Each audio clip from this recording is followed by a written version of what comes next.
Have you ever felt weighed down by student loans? Do you dread opening those monthly statements, only to see the balance barely budging? You're not alone. Millions of Americans are trapped under mountains of student debt that feel impossible to overcome. But what if we told you there is hope? You can take back control of your finances and pay off student loans faster than you think. In this video, we shall share the ultimate guide to demolishing student debt through proven strategies. These practical tips have helped real people escape student debt years earlier than they imagined. Let's start with tip 1. Live frugally to free up cash flow. One of the keys to paying off debt fast is freeing up as much extra money as possible each month to put toward loans. Cutting back on spending and living frugally, at least in the short term, can make a big difference. The less money you waste, the more you can divert to debt repayment. Building a lean budget maximizes cash flow. We recommend tracking all monthly spending to look for cuts. Use Mint, Every Dollar, or Personal Capital, which link bank accounts to track where the money goes. That increased awareness can help rein in frivolous spending. Tip 2. Make minimum payments on all debts except the smallest. Now it's time to formulate a debt repayment strategy, also known as the debt payoff method. There are two primary ways to approach this: debt snowball and debt avalanche. Both have pros and cons. The debt snowball method focuses on paying off your smallest debt first. So you would 1. Make minimum payments on all debts. 2. Put any extra money toward paying off the smallest balance first. 3. Once that's paid off, roll that payment amount to the next smallest debt. 4. Repeat until everything is paid off. 5. The benefit here is achieving some quick small wins that give you motivation to keep attacking the next debt. The downside is that it takes longer overall, since you aren't focused on the highest interest rate debt first. The debt avalanche method is focused on paying your highest interest rate debt first, so the steps would be: 1. Make minimum payments on all debts. 2. Put any extra money toward the debt with the highest interest rate. 3. Once that's paid off, move to the debt with the next highest rate. 4. Repeat until everything is paid off. This method saves the most money and interest over time, but it may take longer to see that first debt get knocked out. So which should you choose? It depends on your personality. If you need motivation from some quick small wins, start with the debt snowball. If you strictly want to optimize interest savings, use the debt avalanche. Either method is far better than making only the minimum payments. The key is paying extra each month toward one specific debt until it's gone. Then repeat the process. Stay committed and keep envisioning the day when you are debt-free. Tip 3. Consider making 401 contributions. Here's a controversial tip. Should you contribute to a 401 retirement plan or IRA while paying off student loans? This depends heavily on the interest rates of your student loans. Let's say your loans have a 6% interest rate, but your employer offers a 401 match. In that case, contributing enough to get the full employer match would earn you an immediate 100% return. That outweighs paying off a 6% loan early.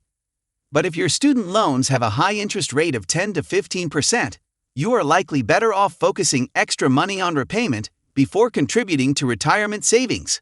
Run the numbers for your particular situation. If your loans are low interest, the 401 match may provide better guaranteed returns. Tip 4. Build an emergency fund. An emergency fund is vital even when paying off debt. This gives you savings to tap into for unexpected expenses instead of racking up costly credit card debt. Aim to save 3 to 6 months of living expenses in your emergency fund. Keep this money easily accessible in a high-yield savings account. That way it can serve as a buffer between you and debt when life happens. Don't touch your emergency fund for other purposes. This must remain available for true emergencies only. Building some savings helps prevent new debt that would further delay paying off student loans. Tip 5. Pay off the highest interest rate debt first. Let's talk more about the debt avalanche method and why it's recommended for student loans. Focus all your extra money each month on the loan with the highest interest rate. Paying this one down quicker saves the most money long term. Here's a simple example. Loan 1 $5,000 at 6% interest. Loan 2 $15,000 at 4% interest. You have $400 per month to put toward debt repayment. If you pay off loan 1 first because it's smaller, that takes 11 months. Then you start paying off loan 2. That takes 35 more months for a total of 46 months. But if you focus on loan 2 first, since it has higher interest, it takes 28 months to pay off. Then loan 1 takes just 6 more months. The total is then just 34 months. In this case, the debt avalanche approach saves you 12 months of payments. This adds up to many thousands of dollars over the life of repayment. Always target the highest interest rate first, and you'll pay off loans much faster. Tip: 6. Pay student loans on time. To avoid late fees and increased interest rates, always pay at least the minimum amount due on student loans by the due date each month. Most loans have a due date around the 5th or 15th of the month. We recommend setting up autopay directly from your bank account.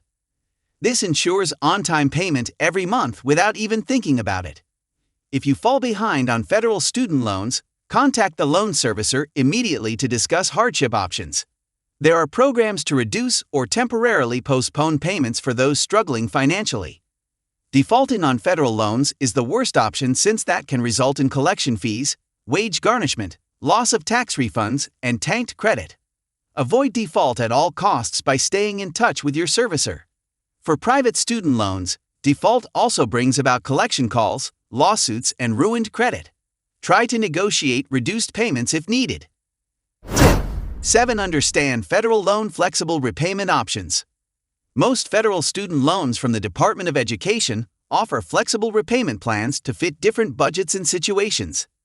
Plans like income-based repayment (IBR) tie your monthly payment to your salary.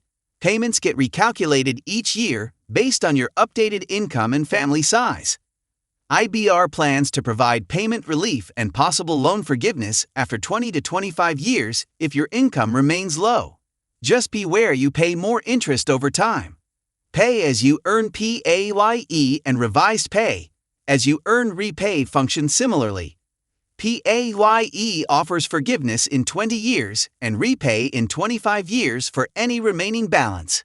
Income contingent repayment (ICR) also adjusts payments based on income, but is not quite as generous overall as IBR plans. These income-driven plans provide a safety net if you struggle to make full payments. See studentaid.gov for details to pick the optimal plan. Tip: 8. Refinance private loans if you qualify. Unlike federal loans, private student loans don't offer income-based repayment or forgiveness programs. For private loans, refinancing is often the best way to reduce interest rates and lower payments.